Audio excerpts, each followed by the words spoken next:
윤 작가 주석 TV 채널을 시청하시는 분들께 먼저 권고의 말씀을 드립니다. 성경이 오점이 없는 창조자 하나님의 말씀임을 증명하는 근거는 바로 성경의 예언입니다. 인류 역사에는 예언이 성취된 연대기가 기록되어 있습니다. 성경의 창세기 1에서 11장은 인류 문명의 발상지 메소포타미아 지대에서 최초로 인류 문명이 시작되기 이전에 약 2000년간 거성 문명이 있었다고 기록하고 있습니다. 그리고 메소포타미아 문명 이후 오늘날까지 약 4000년의 역사에서 일어날 일들을 예언했고, 더 나아가서 오늘날 하이테크 산업 기술의 기하급수적인 발전이 성경의 종말론에 관한 예언을 성취하고 있다고 기록되어 있습니다. 요한계시록은 성경 전체의 예언들이 성취되는 연대기의 순서를 알려주는 책으로 성경과 인류 역사 전체를 이해하는 틀을 제공합니다. 그러므로 요한계시록을 공부하는 것은 성경과 인류 역사와 도래할 인류의 미래까지도 이해할 수 있어 매우 중요합니다. 계시록 1장 3절을 보면 성경에서 계시록은 공부하는 자에게 축복을 약속하는 유일한 책입니다. 요한계시록을 이해하기 위해서 구약 성경의 예언 중에 성취된 예언과 아직 성취되지 않은 예언에 관한 사전 지식이 필요합니다. 성경적 진리 1에서 7편까지의 영상에 계시록을 이해하기 위한 사전 지식을 요약해 놓았기 때문에 먼저 보시기를 권고합니다. 38편 대환란 뒤 75일간의 충격적 예언, 천국잔치에 초대받지 못하는 이유, 4부 간격, 15장 75일 간격. 천년왕국은 대환란 마지막 날에 바로 다음 날에 시작되지 않을 것입니다. 이는 75일 간격이 있기 때문입니다. 대환란과 메시아 시대가 시작되는 이 기간에 여러 가지 사건이 일어날 것입니다. 이 간격의 존재는 다니엘 12장 11에서 12절에 나와 있습니다. 날마다 드리는 희생제가 폐지되고 멸망에 가증한 것이 세워질 때부터 1290일이 될 것이니라. 기다려서 1335일에 이르는 자는 복이 있도다. 이전 논의에서 1260일이라는 수치가 자주 등장했는데 이는 3년 반에 해당합니다. 때때로 3년 반은 7년 언약의 서명부터 유대인 성전 인수와 멸망에 가증한 것에 이르기까지 환난의 전반기를 가리키는 것입니다. 다른 때는 멸망에 가증한 것부터 재림까지 환난의 후반기를 가리키며 이 기간에 적그리스도가 세상을 다스릴 것입니다. 적그리스도의 멸망과 환난의 종말은 환난의 중간 시점으로부터 1260일 후에 올 것입니다. 이 다니엘 9절에는 다른 두 가지 수치가 나와 있습니다. 첫 번째는 1290일이며 1260일에 멸망에 가증한 것이 제거되기 전까지 성전에 남아있는 30일을 더한 것입니다. 두 번째는 1335일로 1290일에서 45일을 더하고 1260일에서 75일을 더한 기간입니다. 1335일째 되는 날에 도달하는 사람들에게는 특별한 축복이 선포됩니다. 그 축복은 간격의 75일까지 살아남은 사람들이 메시아 왕국에 들어갈 것이라는 것입니다. 이것이 참으로 축복이라는 것은 이 장에서 볼 수 있습니다. 1335일째가 오기 전에 지난 1260일을 살아남았더라도 많은 사람이 실족하고 죽을 것입니다. 75일 간격 동안 여러 가지 사건이 일어날 것이지만 이러한 사건의 연대기 순서를 결정하는 것은 불가능합니다. 따라서 이러한 사건들은 연대기를 따르기보다는 주제별로 연구하게 될 것입니다. A. 멸망에 가증한 것의 제거. 대환란 후반부의 시작을 알리는 사건은 적그리스도가 유대인 성전을 점령하고 그곳에서 자신을 전능하신 하나님이라고 선언하는 것입니다. 그런 다음 거짓 선지자로 하여금 성전에 자신의 우상을 세우게 하여 멸망에 가증한 일을 행하게 할 것입니다. 적그리스도는 1260일 동안 통치권을 유지한 후 죽임을 당할 것입니다. 그러나 다니엘 12장 11절의 말씀처럼 살아있던 우상은 30일 더 계속될 것입니다. 그때부터 날마다 드리는 희생제가 폐지되고 멸망에 가증한 것이 세워질 때부터 1290일이 될 것이니라. 성전 모독은 환난이 끝난 후에도 30일 동안 남아있도록 허용됩니다. 그러면 성전은 파괴되어 멸망에 가증한 것이 끝날 것입니다. B. 적그리스도. 이 위조 삼위일체의 이론에 관해 요한계시록 19장 20절은 다음과 같이 말합니다. 그러나 그 짐승이 잡히고 짐승 앞에서 기적들을 행하던 거짓 선지자도 그와 함께 잡혔으니 그는 짐승과 더불어 그 짐승의 표를 받은 자들과 그의 형상에 경배한 자들을 속이던 자라. 이 둘이 유황으로 불타오르는 불못의 산채로 던져지더라. 적그리스도는 산채로 불못에 던져질 것이라고 선언되어 있습니다. 이전 장에서 적그리스도가 재림의 첫 번째 희생자 중 한 명으로 죽임을 당할 것이라는 구절이 인용되었습니다. 따라서 이 구절은 적그리스도가 이때 부활한 다음 살아서 불못에 던져질 것을 요구합니다. 이사야 14장 20절에서 적그리스도의 시체가 다시는 장례를 치르지 않을 것이라고 선언한 것도 바로 이러한 이유 때문입니다. 이 사실에는 몇 가지 모순이 있습니다. 이 장의 뒷부분에서 살펴보겠지만 첫 번째 부활이라는 용어는 모든 의인의 부활에 적용되고 단계적으로 이루어집니다. 두 번째 부활이라는 용어는 모든 저주받은 자의 부활에 적용되며 이건 역시 단계적으로 이루어질 것입니다. 예수님은 첫 번째 부활의 첫 열매였습니다. 여기서 발견할 수 있는 모순은 위조 아들이 될 사람이 두 번째 부활의 첫 열매가 됨으로써 위조 역할을 완수할 수 있다는 것입니다. 그러나 적그리스도가 부활한 결과는 불못이 될 것입니다. C. 거짓 선지자. 또한 계시록 19장 20절에 따르면 거짓 선지자, 즉 위조 성령은 위조 기적의 은사를 받아 사람들을 불러 적그리스도를 경배하고 짐승의 표를 받고 그의 우상에게 경배하도록 미혹하는 일을 할 것이며 그 역시 산채로 불못에 던져질 것이라고 합니다. 적그리스도와 거짓 선지자는 불못에서 1000년간 있을 것입니다. D. 사탄의 다섯 번째 거처. 가짜 아버지인 사탄은 요한계시록 20장 1에서 3절에 묘사된 대로 다섯 번째 거처로 쫓겨날 것입니다. 또 내가 보니 한 천사가 하늘에서 내려오는데 그의 손에는 끝없이 깊은 구렁의 열쇠와 큰 사슬을 가졌더라. 그가 그 용을 잡으니 곧 마귀요 사탄인 옛 뱀이라. 그를 1000년 동안 묶어두니 그를 끝없이 깊은 구렁에 던져서 가두고 그 위에 봉인하여 1000년이 찰 때까지는 민족들을 다시는 미혹하지 못하게 하더라. 그 후에는 그가 반드시 잠시 동안 풀려나게 되리라. 사탄이 다섯 번째 거처에 결박된 것을 기록합니다.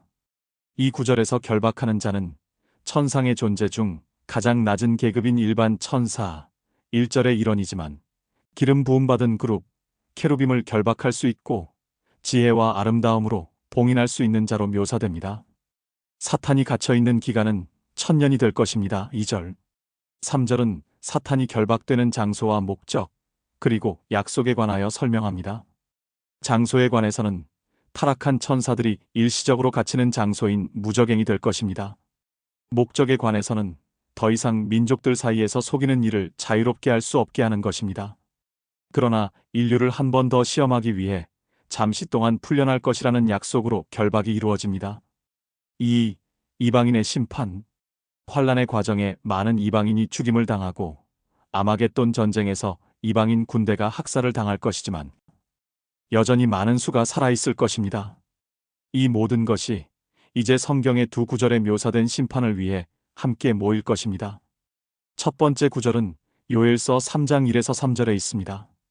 보라, 내가 유다와 예루살렘에 사로잡힌 자를 다시 데려올 그날들과 그때 내가 또한 모든 민족을 모아 그들을 여호사밧 골짜기 아래로 데려와서 거기서 그들과 더불어 내 백성과 내 유업 이스라엘을 위하여 변호하리라. 그들이 이스라엘을 민족들 가운데 흩뜨리고 나의 땅을 나누었고 그들은 또 내 백성을 놓고 제비 뽑았으며 한 소년을 주고 창녀를 얻었고 그들이 마실 포도주를 위해 소녀를 팔았도다. 이 심판의 시기는 이스라엘의 최종 회복과 함께 주어집니다. 1절. 모든 이방인은 심판을 위해 여호사밧 골짜기로 모일 것입니다. 2절.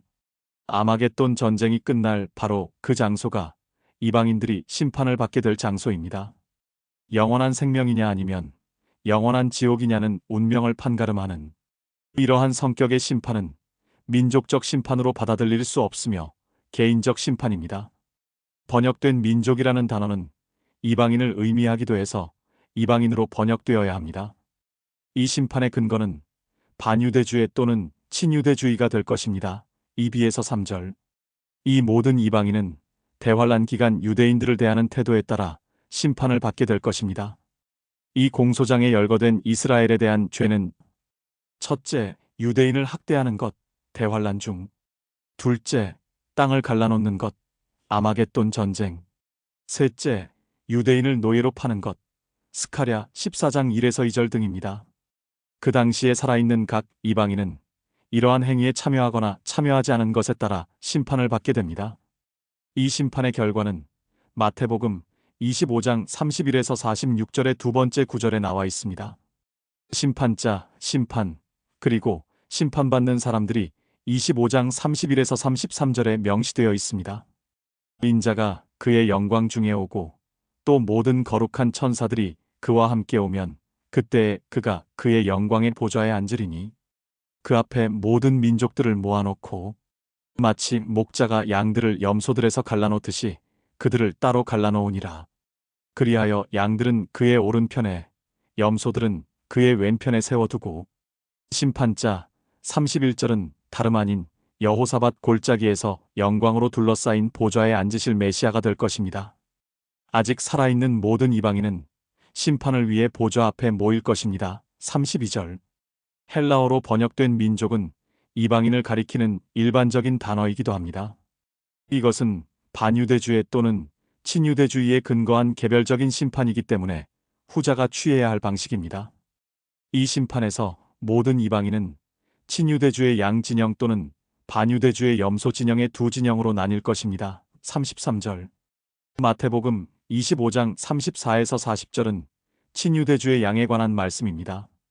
왕이 그의 오른편에 있는 사람들에게 말하기를 오라, 내 아버지의 복을 받은 자들아, 세상의 기초가 놓인 이래로 너희를 위하여 준비한 그 왕국을 이어받으라. 이는 내가 굶주렸을 때 너희가 먹을 것을 주었고 내가 나그네였을 때 대접하였고 또 내가 헐벗었을 때 입혀주었으며 내가 병들었을 때 문안해 주었고 내가 감옥에 갇혔을 때 찾아와 주었음이라 하리라. 그때 의인들이 주께 대답하여 말씀드리기를 주여, 언제 우리가 주께서 굶주리는 것을 보고 잡수실 것을 드렸으며 목마르실 때 마실 것을 드렸나이까? 언제 우리가 주께서 나그네 되신 것을 보고 대접해 드렸으며 헐벗었을 때 입을 것을 드렸나이까? 언제 우리가 주께서 병드신 것을 보았으며 또 감옥에 갇히셨을 때 찾아뵈었나이까? 라고 하리라. 그러나 왕이 대답하여 그들에게 말하기를 진실로 내가 너희에게 말하노니 여기 내 형제 가운데 가장 작은 자 하나에게 한 것이 곧 나에게 한 것이니라 하니라. 친유대주의자들은 대환란 기간 예수님의 형제들인 유대인들을 도와줄 사람들로 매우 위험할 수 있는 시기입니다. 아무것도 가지고 있지 않은 채 광야로 도망쳐야 할 유대인들은 종종 양 이방인들로부터 음식, 의복, 거처를 제공받게 될 것입니다.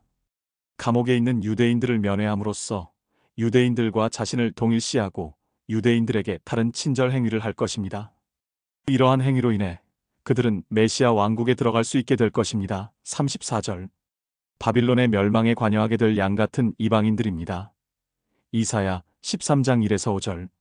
1335일에 이르러 메시아 왕국의 이방 나라에 거주할 사람들이 될 것입니다. 반유대주의 염소 이방인에 관해서는 마태복음 25장 41에서 45절에 다음과 같이 나와 있습니다. 그때 왕이 왼편에 있는 자들에게도 말하기를 너희 저주받은 자들아, 내게서 떠나 마귀와 그의 천사들을 위하여 준비한 영원한 불 속으로 들어가라. 너희는 내가 굶주렸을 때 먹을 것을 주지 아니하였고 내가 목말랐을 때 마실 것을 주지 아니하였으며 내가 나그네 되었을 때 대접하지 아니하였고 내가 헐벗었을 때 입을 것을 주지 아니하였으며 병들고 감옥에 갇혔을 때 문안오지도 아니하였느니라 하리라. 그때 그들이 대답하여 말하기를 주여, 언제 우리가 주께서 굶주리신 것과 목마르신 것과 나그네 되신 것과 헐벗으신 것과 병드신 것과 감옥에 갇히신 것을 보고 돌보아 드리지 아니하였나이까? 라고 하리니 왕이 대답하여 말하기를 진실로 내가 너희에게 말하노니 너희가 이들 중에 가장 작은 자 하나에게 하지 아니한 것이 곧 나에게 하지 아니한 것이니라 하리라. 유대인 멸망 계획에서 적그리스도를 도울 반유대주의자들은 죽임을 당하고 지옥으로 보내질 것입니다. 41절. 1335일에 도달하지 못하여 결과적으로 천년왕국 축복을 잃게 될 사람들입니다. 심판의 기준은 구원을 받았느냐 못 받았느냐가 아니라 반유대주의 아니면 친유대주의가 될 것입니다. 이 사실은 25장 46절과 비교할 때 의문을 불러일으킵니다. 그러므로 이들은 영원한 형벌에 들어갈 것이라. 그러나 의인들은 영원한 생명으로 들어가리라. 염소들은 지옥으로 보내지고 반면에 양들은 왕국에 들어갈 뿐만 아니라 34절 영원한 생명을 상속받게 됩니다. 그렇다면 양들의 구원은 반유대주의자 아니면 친유대주의자가 된 행위에 근거하는가? 전혀 그렇지 않습니다. 성경은 구원이 행위와는 전혀 무관하게 항상 믿음을 통한 은혜로만 이루어진다는 점을 분명히 밝히고 있습니다. 환난 중에 유대인은 믿는 자와 믿지 않는 자를 구분하는 경계선이 될 것입니다. 오직 신자들만이 적그리스도의 규칙을 어기고 유대인들을 돕는 것을 두려워하지 않을 것입니다. 친유대주의적 행위는 구원받은 상태의 결과가 될 것입니다. 야고보가 말했듯이 행위로 믿음을 보여줄 것입니다. 그러나 불신자들은 반유대주의적 행동으로 불신앙을 보여줄 것입니다. 그러므로 이방인의 심판에 따라 이방인 중 누가 메시아 왕국에 들어갈 수 있는지가 결정될 것입니다. 오직 믿는 이방인들에게만 허용될 것이며 믿음의 증거는 친유대주의적 행위가 될 것입니다. F. 구약 성도들의 부활. 휴거에는 교회 성도들만 포함되며 대환란 전에 일어날 것입니다. 그 후 75일 간격 동안 구약 성경의 성도들이 부활할 것입니다. 이는 구약 성경의 두 구절에 명시되어 있는데 첫 번째 구절은 이사야 26장 19절에 있습니다. 여호와의 죽은 자들이 살아나리니 그들이 나의 죽은 몸과 함께 일어나리이다. 흙에 거하는 너희는 깨어서 노래하라. 여호와의 이슬은 수풀의 이슬 같으니 땅이 죽은 자들을 던져버릴 것임이니이다. 이것은 언젠가 부활이 일어날 것이라는 사실에 대한 일반적인 진술입니다. 다니엘 12장 2절의 두 번째 구절에서 더 명확한 그림을 찾을 수 있습니다. 땅의 흙 속에서 잠자는 많은 사람들이 깨어날 것이며 얼마는 영원한 생명을 얻겠고 얼마는 수치와 영원한 모욕을 받으리라. 이 구절을 더 문자 그대로 번역하면 다음과 같습니다. 그때 많은 당신의 백성이 깨어나거나 땅의 먼지 속에서 잠자는 사람들 가운데서 분리될 것입니다. 깨어나는 자들은 영원한 생명을 얻으리라. 그러나 이때 깨어나지 않는 나머지 잠자는 자들은 영원한 수모와 멸시를 받으리라. 이 구절은 의인의 부활과 불의한 자의 부활을 명확하게 구분합니다. 의로운 성도들만이 천년왕국의 축복에 참여하기 위해 이 시기에 부활할 것입니다. 이들은 천년왕국이 시작될 혼인잔치에 초대될 신랑의 친구들입니다. 요한복음 3장 29절. 다니엘 12장 2절의 문맥에서 다니엘은 환난 이후의 사건에 대해 말하고 있으며 따라서 이 시기는 구약의 성도들이 부활할 때입니다. 환난 성도의 부활.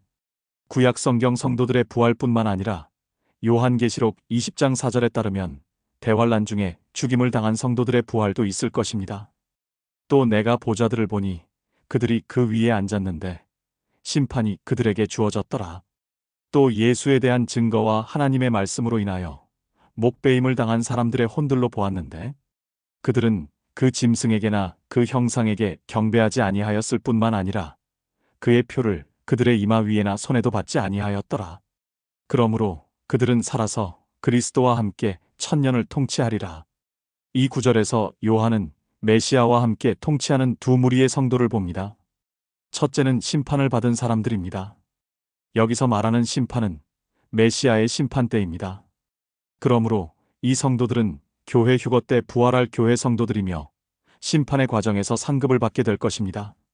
그러나 요한이 보는 두 번째 무리의 성도들은 적그리스도나 그의 우상에게 경배하지 않았고 짐승의 표를 받는데 동의하지 않았기 때문에 목베임을 당한 사람들로 밝혀집니다. 그러므로 그 사람들은 환난 성도들 외에는 다른 사람이 될 수 없으며 이때 부활할 것입니다. 첫 번째 부활. 첫 번째 부활은 믿는 자들의 부활만을 포함합니다. 요한계시록 20장 5에서 6절에 기록되어 있습니다. 그러나 죽은 자들 가운데서 그 나머지는 천년이 끝날 때까지 다시 살지 못하리라. 이것이 첫 번째 부활이라. 첫 번째 부활에 참여하는 자는 복되고 거룩하도다. 둘째 사망이 그들을 다스리는 권세가 없고 오히려 그들이 하나님과 그리스도의 제사장들이 되어 천년 동안 그와 함께 통치하리라. 5절에 따르면 환난 성도들의 부활은 첫 번째 부활을 완성하며 두 번째 부활의 완성과는 천년으로 분리되어 있습니다. 6절의 요점은 첫 번째 부활은 믿는 자들에게만 해당되며 그 때문에 첫 번째 부활에 참여하는 것은 복되고 거룩한 일이라는 것입니다. 그러나 고린도전서 15장 20에서 23절에 따르면 첫 번째 부활은 의로운 사람들의 일반적인 일회성 부활이 아니라 질서정연하게 진행되는 단계적 부활입니다. 그러나 이제 그리스도께서는 죽은 자들로부터 살아나셔서 잠들었던 자들의 첫 열매들이 되셨느니라. 사망이 사람으로 말미암은 것 같이 죽은 자의 부활도 사람으로 말미암는도다. 이는 아담 안에서 모든 사람이 죽은 것 같이 그리스도 안에서 모든 사람을 살게 하려 함이라. 그러나 각자 자기의 서열대로 되리니 그리스도가 첫 열매들이요 그 다음은 그리스도께서 오실 때 그분께 속한 사람들이라. 의인의 부활이 일어날 것이라고 선언한 후 20에서 22절 바울은 의인들이 각자의 순서대로 부활할 것이라고 말합니다. 23절 번역된 순서라는 단어는 행렬이나 전투에서 행진하는 일련의 병사부대에 사용되는 군사용어입니다. 한 부대가 먼저 오고 그 뒤에 다른 부대가 오는 시기입니다. 요점은 모든 의인이 동시에 부활하는 것이 아니라 명확한 순차적 순서로 부활한다는 것입니다. 첫 번째 부활에는 다음 5단계가 포함됩니다. 첫 번째는 예수님의 부활, 23절 예수님은 첫 번째 부활의 첫 열매입니다. 두 번째는 대환란 전 교회 휴거시 교회 성도들의 부활입니다. 데살로니가전서 4장 16절 세 번째는 대환란 중간의 두 증인의 부활. 네 번째는 대환란 후 75일 간격으로 구약 성경의 성도들 이사야 26장 19절, 다니엘 12장 2절. 다섯 번째는 환난 성도들 계시록 20장 4절이 올 것입니다. 환난 성도들의 부활은 첫 번째 부활을 완성합니다. 천년왕국 성도의 부활은 17장 메시아 왕국의 일반적 특징에서 논의할 것이기 때문에 없을 것입니다. 어린 양의 혼인잔치. 유대인 혼인제도의 네 번째 단계는 7일 동안 지속되는 혼인입니다. 앞서 언급했듯이 교회가 신부이고 반면에 구약 성경 성도들과 환난의 성도들은 신랑, 신부의 친구를 구성합니다. 이제 환난 성도들이 부활했기 때문에 혼인잔치가 열릴 수 있습니다. 요한계시록 19장 9절에 이미 초대장이 발송되었습니다. 그때 그가 내게 말하기를 어린 양의 혼인잔치에 초대된 그들은 복이 있다고 기록해라 하고 또 내게 말하기를 이것들은 참된 하나님의 말씀들이라 하더라. 초대의 결과는 부활과 혼인잔치이며 이 또한 적어도 7일 동안 지속될 것이며 75일 간격이 끝나거나 메시아 왕국이 처음 7일 동안 시작될 수 있습니다. 혼인잔치 비유가 왕국과 연결되어 있어 아마도 더 가능성이 큰 시나리오일 것입니다. 그러한 혼인잔치 비유 중 하나는 마태복음 22장 1에서 14절에 나와 있습니다. 또 예수께서 대답하여 그들에게 다시 비유로 일러 말씀하시기를 천국은 마치 자기 아들을 혼인시킨 어떤 왕과 같으니 왕이 혼인잔치에 초대받은 그 사람들을 불러오라고 자기 종들을 보냈으나 그 사람들은 오려고 하지 아니하였느니라. 다시 그가 다른 종들을 보내면서 말하기를 초대받은 자들에게 말하라. 보라, 내가 만찬을 준비하였고 내 소와 살진 짐승을 잡았으며 또 모든 것이 준비되었으니 혼인식에 오라 하라 일렀느니라. 그러나 그들은 개의치 아니하고 어떤 사람은 자기 밭으로 또 어떤 사람은 장사하러 갔으며 남은 자들은 그 종들을 붙잡아 모욕을 주고 죽였느니라. 왕이 이 말을 듣고 분노하여 자기 군대를 보내어 그 살인자들을 죽이고 그들의 성읍을 불살라버렸느니라. 그리고 나서 자기 종들에게 말하기를 혼인잔치는 마련되었으나 초대받은 사람들은 합당치 않도다. 그러므로 너희는 대로로 나가서 사람들을 만나는 대로 다 혼인식에 청해오라 하였더니 종들이 대로에 나가서 악하거나 선하거나 만나는 대로 다 불러오니 그 혼인잔치가 손님들로 가득 찼느니라.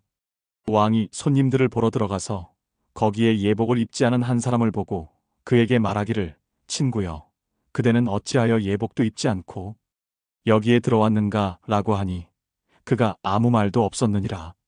그러자 왕이 종들에게 말하기를 그 사람의 손과 발을 묶어서 데리고 나가 바깥 흑암에 내어 던지라. 거기서 울며 이를 갈고 있으리라 하였느니라. 부름을 받은 사람은 많아도 택함을 받은 사람들은 적으니라 하시니라. 이 비유의 요점은 원래 혼인잔치에 초대받은 사람들, 즉 바리새인과 예수님 당시 유대인 세대는 용서받을 수 없는 죄를 범했기 때문에 잔치, 왕국에 참여하지 못할 것이라는 것입니다. 그러나 환난 세대의 유대인들은 참여할 것입니다. 그러나 여기에는 신자들만 포함될 것이며 불신자들은 바깥 어둠 속으로 쫓겨나 메시아 왕국에서 제외될 것입니다. 두 번째 비유는 마태복음 25장 1에서 13절에 있습니다. 그때 천국은 등불을 들고 신랑을 맞으러 나간 10명의 처녀들과 같으니라. 그들 가운데 5은 현명하고 5은 어리석더라. 어리석은 처녀들은 등을 가졌으나 등과 함께 기름을 가지지 아니하였고 현명한 처녀들은 등과 함께 기름을 가지고 있더라. 신랑이 늦어짐으로 모두 졸려서 잠이 들었는데 한밤중에 소리가 나기를 보라, 신랑이 오니 나가서 맞으라 하더라. 그때 그 처녀들이 모두 일어나서 각기 자기 등을 조절하는데 어리석은 처녀들이 현명한 처녀들에게 말하기를 우리의 등불이 꺼졌으니 너희 기름을 좀 달라 하더라. 그러나 현명한 처녀들이 대답하여 말하기를 아니라 우리와 너희에게 충분하지 못하니 차라니 장사꾼들에게 가서 너희 쓸 것을 사라 하더라. 그들이 기름을 가지러 간 사이에 신랑이 왔으니 준비하였던 처녀들만 그와 함께 혼인식에 들어가고 문은 닫혔더라. 그 후에 나머지 처녀들도 와서 말하기를 주여, 주여, 우리에게 열어주소서 하더라. 그러나 그가 대답하여 말하기를 진실로 내가 너희에게 말하노니 나는 너희를 알지 못하노라 하더라. 그러므로 깨어 있으라. 너희는 인자가 오실 그날과 그 시간을 모르기 때문이라. 여기서 대조되는 것은 두 유형의 신자 사이가 아니라 신자와 불신자 사이입니다. 신자, 지혜로운 처녀는 성령의 상징인 기름을 가지고 있고 반면에 불신자, 어리석은 처녀는 기름을 가지고 있지 않습니다. 따라서 어리석은 자들은 혼인잔치, 메시아 왕국에서 제외되었는데 주님은 그들을 알지 못했고 지혜로운 처녀들은 주님과 함께 혼인잔치에 들어갔기 때문입니다. 마태복음 25장 31에서 46절에 나오는 비유를 적용하면 이 두 처녀는 환난 중에 믿는 이방인과 믿지 않는 이방인을 나타냅니다. 첫 번째 비유는 왕국에 들어올 유대인과 들어가지 않을 유대인을 다루고 이 비유는 왕국에 들어올 이방인과 들어가지 않을 이방인을 다룹니다. 이사야는 또한 이사야 25장 6에서 8절에서 잔치를 왕국 및 죽음으로부터의 부활과 연결시킵니다. 또 이 산에서 만군의 여호와께서 모든 백성에게 영양 많은 기름진 것들과 찢기가 가라앉은 잘 정제된 포도주로 기름진 것들의 축제와 찢기가 가라앉은 포도주의 축제를 마련하시며 그가 이 산에서 모든 백성을 가리는 덮개와 모든 민족들 위에 펼쳐진 휘장을 파괴하시리라. 그가 승리 안으로 사망을 삼키실 것이요 또 여호와 하나님께서 모든 얼굴에서 눈물을 닦아주시며 자기 백성의 책망을 온 땅으로부터 제하시리니 이는 여호와께서 그것을 말씀하셨습니다. 어떤 의미에서는 두 번의 결혼식 잔치가 있을 것입니다. 하나는 메시아의 신부로서의 교회와 재혼한 여호와의 아내로서의 이스라엘을 위한 것입니다. 이것이 바로 신자들이 고대하는 길고 특별한 역사의 기간, 즉 천년왕국 또는 메시아 왕국 시대로 이어지는 75일 간격의 사건들입니다.